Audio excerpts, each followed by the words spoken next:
Bonjour, aujourd'hui c'est le 1er novembre, bienvenue à nos méditations. Ces méditations ont commencé l'année dernière, en 2020, mars 2020, pendant le premier confinement ici en France. Cette semaine, nous méditons dans Proverbes chapitre 15, verset 29. L'Éternel s'éloigne des méchants, mais il écoute la prière des justes. Nous avons commencé ces méditations dans Proverbes 15, 29 le samedi et donc de la semaine dernière, et nous allons donc méditer sur ce texte toute cette semaine. Je vous rappelle que ces méditations sont sur la grâce, la sagesse et les paroles.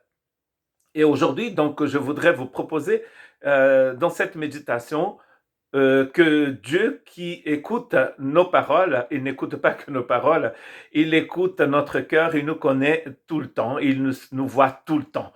Donc, comment allons-nous nous comporter dans la présence d'un Dieu qui nous voit, qui nous connaît?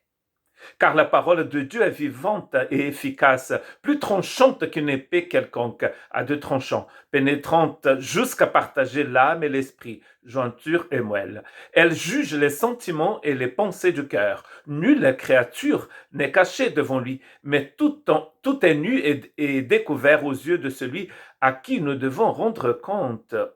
Hébreux chapitre 4, 12 et 13. Donc, la parole de Dieu, elle pénètre notre cœur. Elle partage l'esprit, de l'âme, la conscience, des pensées.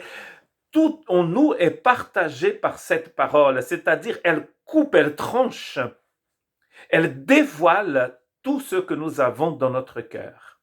Quand nous prions, nous devons être conscients que Dieu nous voit et que sa parole nous pénètre, que sa parole partage tout en nous. Nous devons être conscients de cela. Cela est très important. Et dans Proverbe 15, verset 3, Salomon dit ceci: « Les yeux de l'Éternel sont en tout lieu, observant les méchants, mais aussi les bons.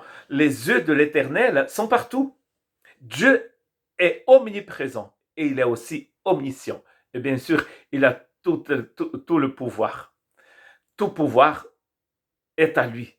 Et d'ailleurs, dans Apocalypse, chapitre 1, ce qui est dit de Dieu dans l'Ancien Testament, dans le livre d'Ésaïe, par exemple, est dit de l'agneau dans Apocalypse.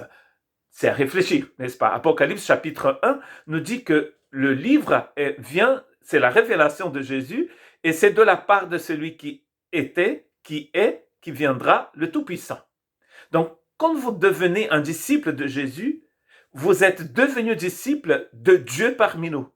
Emmanuel, qui vous voit, qui vous connaît entièrement. Il est très important que vous aussi, vous puissiez connaître ce Seigneur qui écoute votre prière, qui est attentif à votre prière. David nous dit qu'il a invoqué le nom du Seigneur et le Seigneur a penché son oreille vers lui. Donc, ça veut dire que Dieu a une écoute attentive vers David, comme il a aussi envers vous. L'Éternel, tu me sondes et tu me connais. Tu sais quand je m'assis et quand je me lève. Tu pénètres de loin ma pensée. Tu sais quand je marche et quand je me couche. Et tu pénètres toutes mes voies. Car la parole n'est pas sur ma langue, que déjà, ô Éternel, tu la connais entièrement. Tu m'entoures par derrière et par devant, et tu mets ta main sur moi. Une science aussi merveilleuse est au-dessus de ma parole, de ma portée, et elle est trop élevée pour que je puisse la savoir. C'est le psaume 139, et je commençais au verset 1. Et vous pouvez lire tout ce texte merveilleux des Écritures, qui montre que Dieu nous connaît entièrement. Donc, comment allons-nous nous comporter aujourd'hui? Comment allons-nous vivre en ce mois de novembre 2021 en sachant que Dieu nous voit, Dieu nous connaît? Quand vous priez, n'oubliez pas, Dieu connaît déjà vos pensées.